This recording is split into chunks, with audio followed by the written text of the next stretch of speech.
Kyrsten Sinema, she is one of the key figures in whether or not one amend the filibuster at all, which both her and Joe Manchin are now signaling that they're not going to, which means that the Biden administration is going to be significantly hampered on important priorities, including the PRO Act, which would be a huge step forward for the labor movement, or a significant one, in this country.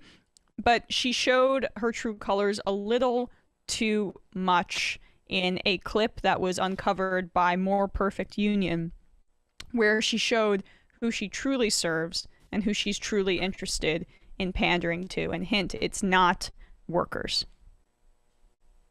There is some concern right now in the business community, as you've probably heard, an issue that our friends at the Arizona chapter of the Associated General Contractors wanted me to bring up with you, that there's a bill that passed the House, the PRO Act. Give us a sense, as this bill makes its way to the Senate, where you intend to be on this. We know it's an evolving issue, and if you'd be willing to have a discussion with employers in Arizona about our concerns about this bill being a disruption to the workplace and to our business environment. Pause it for a second. Pause it for 1 second. Business environment. Yeah, so this is a leaked clip from the Arizona Chamber of Commerce, which is why this presenter is phrasing it in this way. So one, she's speaking to the Arizona Chamber of Commerce. Two, they are phrasing it like, how is this going to hurt business owners?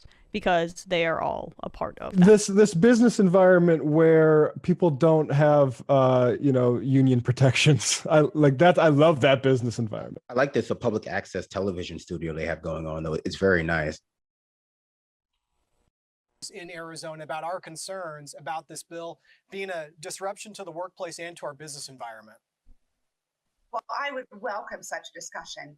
As folks who are listening today know, the way I make decisions on behalf of Arizona and for our constituents is by listening to the business leaders who will be impacted by these decisions. So I want to discuss this legislation, and I want to know the impact it would have on Arizona jobs and the economy.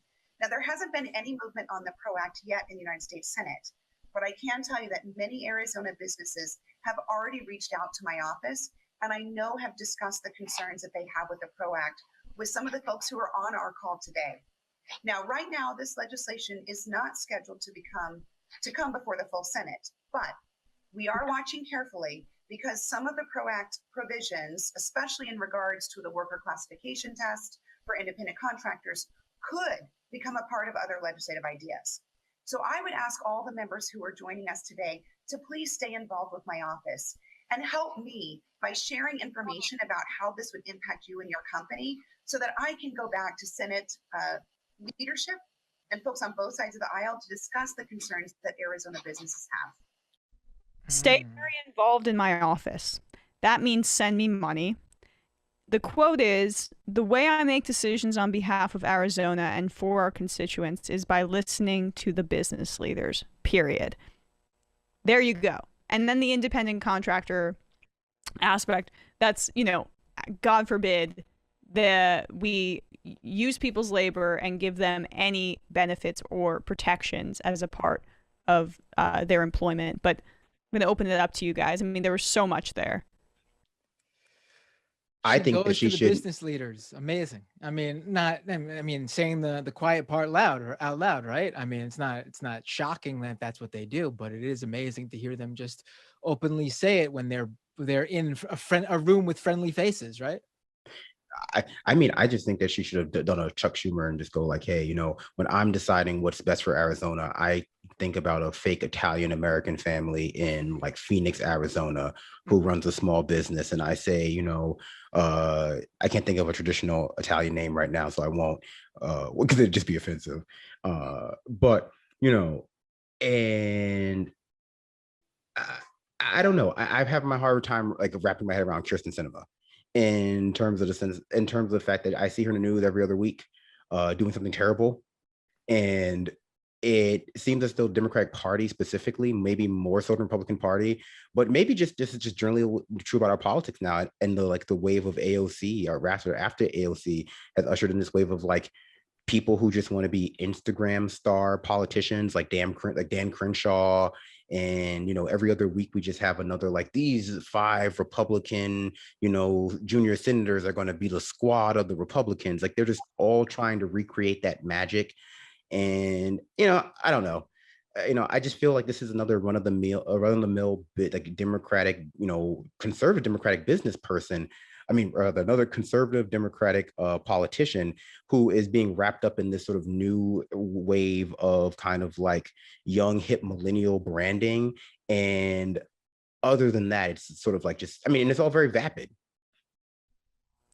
You're saying you're not impressed by her pink wigs and her colorful glasses and, you know, It's like John McCain was like reincarnated as like an Instagram person. Like or if like John like it, she's like a Hello Kitty person. She's Hello Kitty mixed with John McCain. There you go. I'm always so baffled by people, and it's a very small group of people, because obviously it's not the what most of these types subscribe to. But I'm always baffled by anyone who dresses in any sort of alternative way, people who are into like subcultures, like any of those people who ascribe to conservative politics, well, whether it be economics or social issues. Baffling to me. It's like, where did you just pick up this? You just found these clothes in like a magazine and thought you'd go out and buy them? Like I don't understand like what's going on here. Like if there was like a Republican congressperson walking around with like a mohawk and like punk leather jacket, studded leather jacket, I'd be like, where's this guy? What's going on here?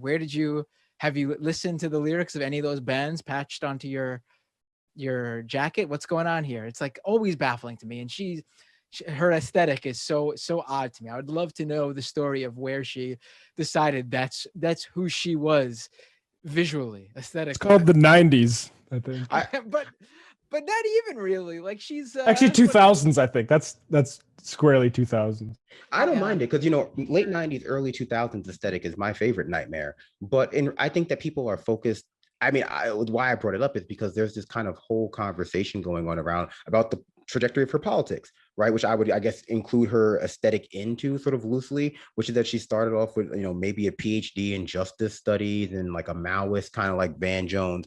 And now she's, giving talks in front of the Arizona Chamber of Commerce about how small business leaders are the backbone of America and need to, be incentivized to, et cetera, et cetera. And, there are just two versions of that, of how we got to this point, or how she got to this point.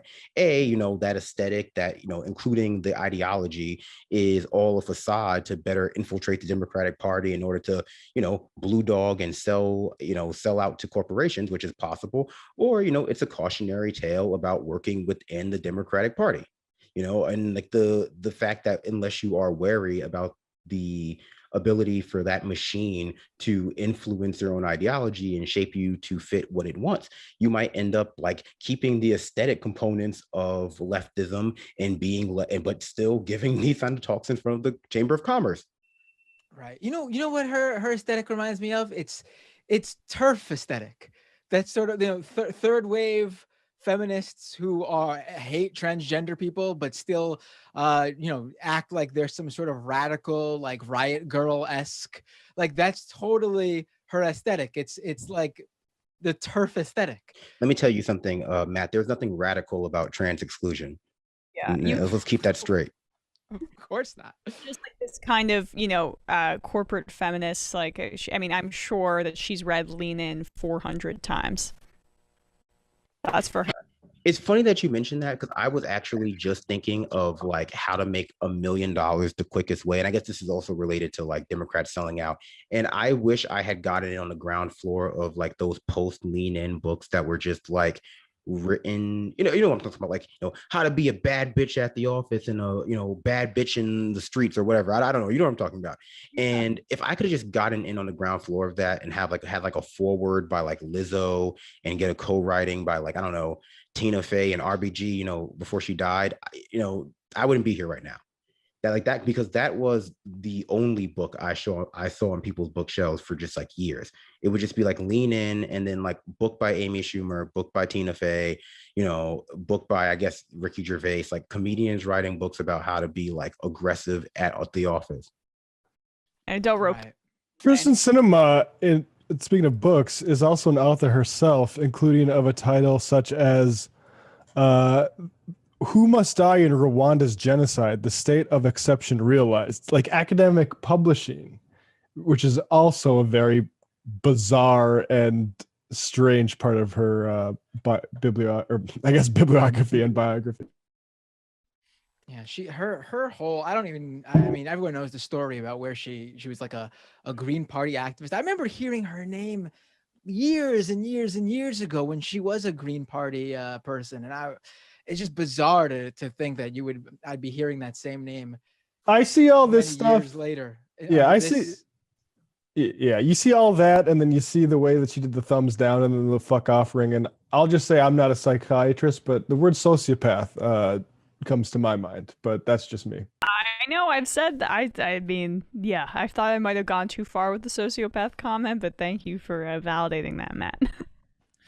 Yeah, I mean, I think that's just too interesting for most of these people. I think, everyone reads American Psycho and then they, think that they're a sociopath or like a narcissist. And then, most people actually aren't that interesting. I think a lot of times it's just we live in a society that it's very easy for people to mimic sociopathic tendencies because you're just taught not to care about a lot of people.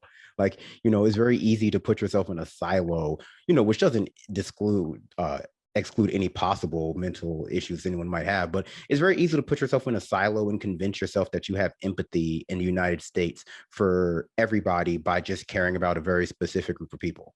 It's very easy to pretend like you care about the world, and by the world you mean, a fake Italian family in a suburb of Phoenix who owns a small business.